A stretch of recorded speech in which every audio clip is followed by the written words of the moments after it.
Habis itu lagi ini dengan pertanyaan yang hampir sama juga. Ya kan, tadi pertama supaya data tidak diapa-apakan, yang kedua supaya tidak menyebarkan data ke semua kontak. Sekarang ini Bang, saya mau tanya Abang, gimana caranya biar tenang hadapi pinjol, Bang? Karena berbagai macam ancaman nyebar data kontak orang-orang terdekat kita. Jadi itu yang membuat malu. Makanya saya bilangin tadi itu, lebih baik malu sesaat daripada hancur selamanya. Apa sih yang harus dimalukan? Pinjol ini bukan rahasia pribadi lagi, udah menjadi rahasia umum. Ambil sisi positifnya aja gitu loh. Jadilah bermanfaat dengan cara yang berbeda untuk orang sekitar.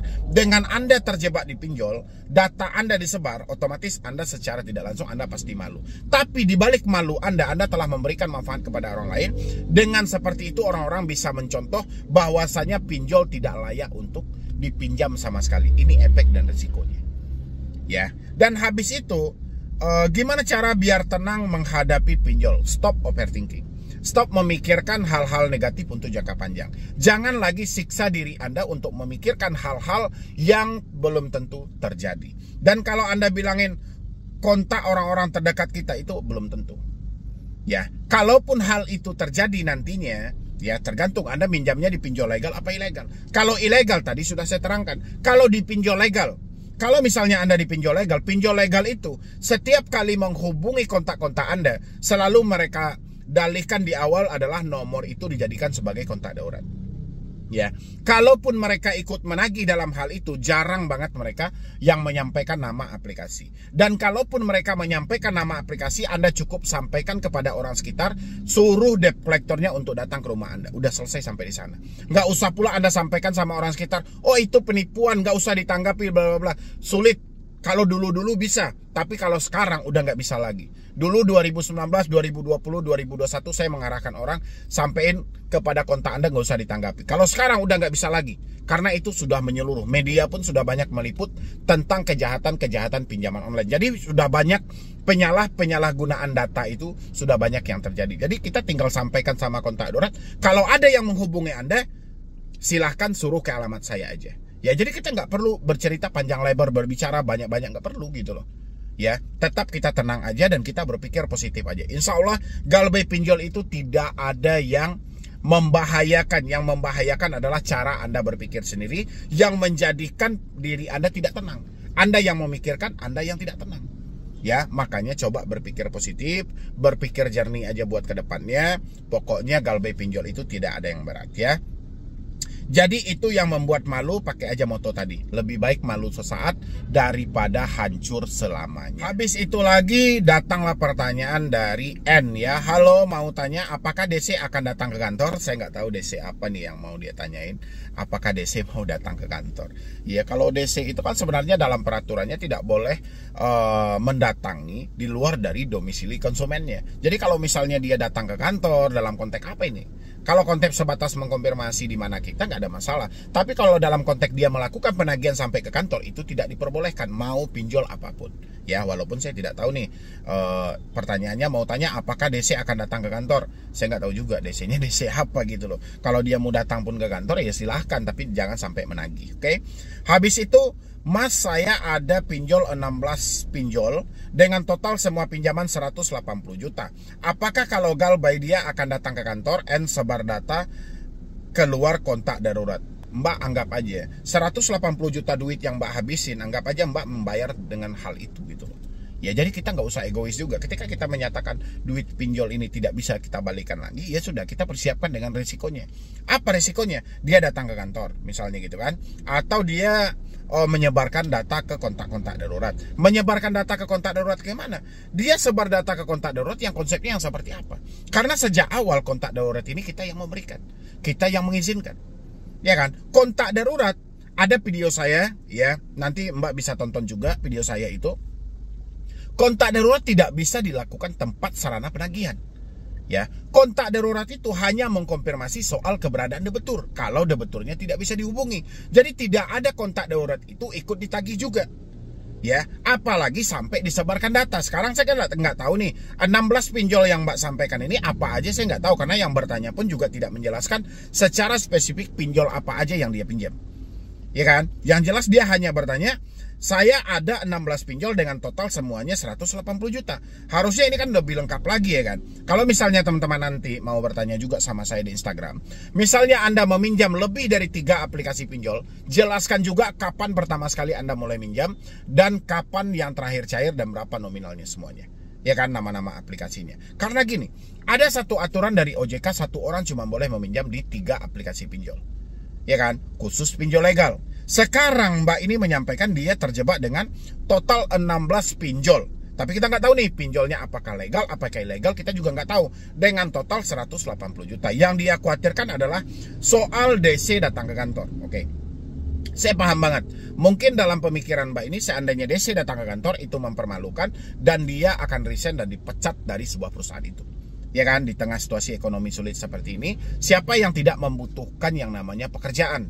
Ya kan? Tapi ingat lagi ya, ini buat teman-teman semuanya, saya sampaikan juga, bukan sok menggurui atau sok-sokan dengan pekerjaan yang begana yang begini, enggak gitu loh.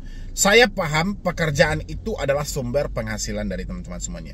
Tapi ingat ya, selagi kita umat beragama, kita pasti meyakini dan mempercayai pekerjaan itu adalah rezeki dan rezeki itu datang dari Yang Maha Kuasa. Ya.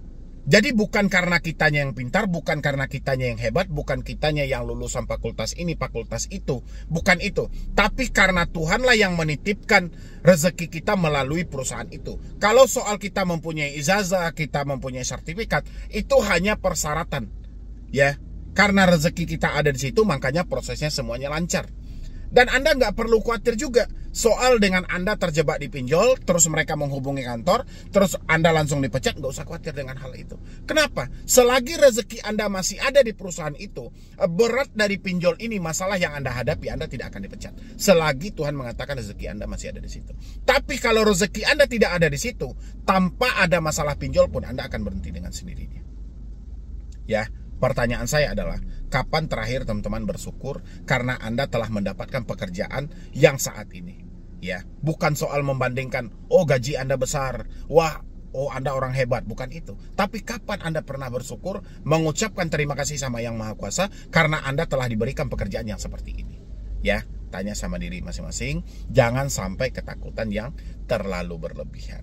Oke, ini yang terakhir ya. Malam Pak, saya punya hutang pinjol yang dari awal cuma 1,5 juta. Sekarang jadi beberapa pinjol. Aku ada hutang karena gali lubang tutup lubang. Ya memang karena gali lubang tutup lubang tidak menyelesaikan masalah sama sekali ya kan. Bunga yang mencekik tinggi hingga membuat hutang saya menjadi 80 jutaan. Ya wajar lah. Karena yang Anda gali dengan yang Anda tutupi tidak seimbang. Anda menggali 2, yang Anda tutupi 1. Anda menggali 4, yang Anda tutupin 2. Anda menggali 8, Anda tutupin 4. Jadi berkembang dia gitu loh. Karena pencairan pertama, yang kedua itu tidak akan sama gitu loh. Itulah makanya dibilangin tidak ada satu solusi pun tentang hutang yang menyelesaikan hutang dengan cara berhutang, tidak ada orang yang mengarahkan. Yang ada adalah menyelesaikan hutang dengan cara usaha. Makanya daripada gali lubang tutup lubang, lebih baik berhenti bayar pinjol. Oke? Saya sudah tidak sanggup untuk membayar hutang yang sekian banyaknya itu.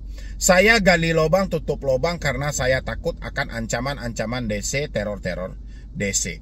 Inilah pemicunya. Sesuai nggak yang dengan yang saya sampaikan? Dia gali lubang tutup lubang karena dia takut ancaman-ancaman DC dan teroran-teroran DC. Ancaman DC itu berkeliaran via WhatsApp, berkeliaran di telepon, berkeliaran di email. Kalau memang dia mau mengatasi gali lubang tutup lubang, kenapa tidak diputus komunikasinya? Kan dia bilangin, karena dia takut akan ancaman. Ya kan? Ancaman DC dan teroran DC. Benar nggak pemicu dari gali lubang tutup lubang? Karena komunikasi Anda masih lancar. Terbukti apa tidak? Ayo teman-teman semuanya, isi dalam kolom komentar. Benar apa tidak? Karena ancaman DC lah terjadi Anda gali lubang tutup lubang. Kalau Anda sudah tahu ancaman DC lah yang berpengaruh sebenarnya, kenapa Anda tidak memutus semua komunikasi yang ada? Mulai telepon, WhatsApp, dan email. Ya. Habis itu, saya belum pernah telat bayar, tapi rasanya sudah nggak sanggup, saya sudah tidak punya uang. Gaji saya pun nggak bisa bayar cicilan. Dia tidak pernah telat bayar, tapi Anda gali lubang tutup lubang. Dengan Anda gali lubang tutup lubang, itu sudah dikatakan Anda telat bayar. Ya kan? Kalau nggak mungkin dong terjadi gali lubang tutup lubang. Kalau Anda bilang saya tidak pernah telat bayar, ya wajar karena ada terjadi gali lubang tutup lubang. Dari gali lubang tutup lubang itulah yang disebut dengan telat bayar. Makanya terjadi gali lubang tutup lubang. Ada desakan, ada dorongan.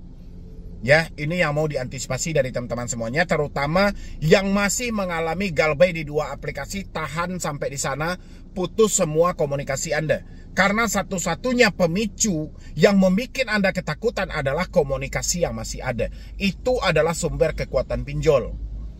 Ya. Dan habis itu yang ada di pikiran saya cuma satu. Saya butuh dana talangan untuk melunasi pinjol-pinjol ini. Gimana ya Pak solusinya? Anda nggak kapok. Anda diberikan gali lubang tutup lubang itu kan dana talangan. Lunasi apa lagi? Sekarang paksa diri Anda untuk berhenti bayar pinjol. Jangan gali lubang tutup lubang lagi. Sehebat-hebatnya Anda gali lubang tutup lubang, tetap Anda akan kalah. Walaupun hari ini duit pinjol ada sebanyak 80 juta sama Anda, tapi duit Anda lebih banyak dari itu pada pinjolnya. Ya, masih juga mencari talangan dana, gila, aduh. Harusnya paksa diri Anda putus komunikasinya, selesai perkaranya gitu loh. Tapi kalau Anda biarkan komunikasi ini, Anda akan didesak setiap hari. Anda diancam setiap hari, diteror setiap hari. Ini yang membuat pemikiran Anda kacau. Ya, ayolah teman-teman semuanya, buka lagi logikanya. Ini kayak mana konsepnya? Dia sudah bilangin dia gali lubang tutup lubang, masih juga dalam pikiran dia cuma satu, mencari talangan dana. Gila mu kalau kayak gitu. Ya kan? Nanti habis semuanya. Kalau ada rumah, mau gadaikan rumah, nanti mau tidur di mana? Kolong jembatan. Belum tentu menjamin ada talangan dana hutang pinjol itu bisa kamu lunasi. Sudah banyak orang yang mencoba. Ya, makanya hari ini tahan dirimu, lawan semua ketakutan yang ada, badai pasti berlalu. Oke? Kalau nggak ada bahu untuk bersandar, masih ada lantai untuk bersujud. Kenapa tidak minta petunjuk sama Yang Maha Kuasa? Ya kan? Aduh, gila. Keluarga saya tidak tahu menahu soal saya punya hutang di pinjol. Karena saya takut keluarga saya tahu, makanya saya gali lubang tutup lubang untuk membayar hutang-hutang tersebut. Makanya jangan berbohong. Sekecil apapun masalah, kalau Anda berbohong akan memberatkan. Ya, nggak perlu Anda tutupi dari keluarga. Saat kita terdesak, di saat kita tidak ada lagi hal atau petunjuk lainnya, keluarga adalah tempat berlindung paling utama. Sekarang keluarga Anda bohongi. Jangan. Carilah waktu-waktu tertentu, momen-momen yang tepat, coba ceritakan sama keluarga. Kita bercerita sama keluarga bukan berarti kita meminta keluarga untuk bayar, tapi lebih meringankan pemikiran kita supaya jangan ada lagi beban yang kita pikirkan. Ya, semakin Anda menutupi dari keluarga, semakin terjadi gali lubang tutup lubang, semakin Anda didesak dengan berbagai macam ancaman dari debt collector. Ya. Sadar ya buat teman-teman semuanya. Jadi nggak ada. Kalau misalnya Anda bilang, saya cerita sama keluarga, orang tua saya mati nanti bang, dia riwayat jantung. Hidup mati seseorang bukan karena masalahmu kawan. Ya, hidup mati seseorang itu sudah ditentukan. Tidak ada hubungannya dengan masalahmu. Ya kan? Saya diusir bang oleh orang tua nanti kalau saya jujur. Tidak seburuk yang kamu bayangkan fakta yang terjadi. Oke. Lawan semua overthinking itu. Oke. Saya masih ingin nama saya baik-baik saja, tapi ini malah menjadi bumerang buat saya. Saya malah terjerat hutang sekian banyak. Selagi masih ada kamu menyelamatkan yang namanya nama baik, kamu akan terjebak dalam hutang yang 10 kali lipat lebih besar dari ini. Ya, stop soal nama baikmu. Nama baikmu itulah yang menjadi senjata kuat bagi si pinjol. Sekarang mau apa tidak, putus semua komunikasinya, buang kartu, hapus WA, ganti email. Selesai perkaranya, cari waktu-waktu yang tepat, jujur sama keluarga. Itu jalurnya. Ya. Habis itu mau cerita ke teman atau keluarga, saya malu.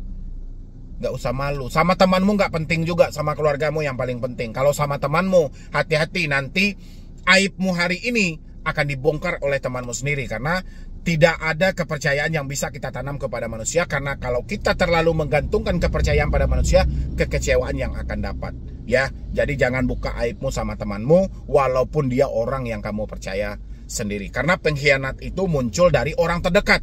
Ya, tidak pernah pengkhianat itu dari orang jauh. Oke? Jadi nggak usah buka sama temanmu, tapi bukalah sama keluargamu. Hidup saya nggak tenang Pak, saya kepikiran terus, tolong solusinya. Solusinya, putus semua komunikasi yang ada, tingkatkan ibadahmu, minta petunjuk sama Yang Maha Kuasa, nggak usah sok-sokan hidup di atas dunia ini gitu loh. Di samping kamu mencari solusi, kamu juga berdoa dan sujud sama Yang Maha Kuasa, laksanakan kewajibanmu. Nanti akan ada petunjuk-petunjuk yang diberikan Tuhan melalui entah siapa. Ya, yang jelas berdoalah. Tetap berusaha, cari ide-ide yang bagus gitu loh. Jangan tertumpu hanya semata, weh saya harus menyelamatkan nama baik. Saya si A, saya di kampung terkenal anak orang kaya. Bapak saya terpandang, ibu saya terpandang. Bukan saat ini. Ya, bukan saat ini, bukan sama pinjol. Kalau sama pinjol, hancur semuanya gitu loh. Kalau kamu masih memandang hal itu, sekarang adalah paksa dirimu untuk keluar dari sini, putus semua komunikasi yang ada, ambil satu keputusan, saya akan hadapi ini apapun itu nanti. Harus seperti itu. Ya, mungkin dari saya cuma itu aja, agak keras sedikit, jadi teman-teman gak usah khawatir juga. Keras sih keras, tapi tetap nyambung dengan konsep yang ada gitu loh. Begitulah cara saya menyampaikan supaya teman-teman sadar, karena kalau gali lubang tutup lubang ini terus Anda ikutin, yang ada Anda akan hancur lebih parah daripada ini. Oke, jadi dari saya mungkin segitu aja dulu gitu loh. Nanti kita lanjutin, yang mau ikut dengan live saya nanti bisa aktifkan notifikasinya. Nanti ketika saya live Anda mendapatkan pemberitahuan. Oke, jadi sekian dulu dari saya, Medi Broni. Wassalam.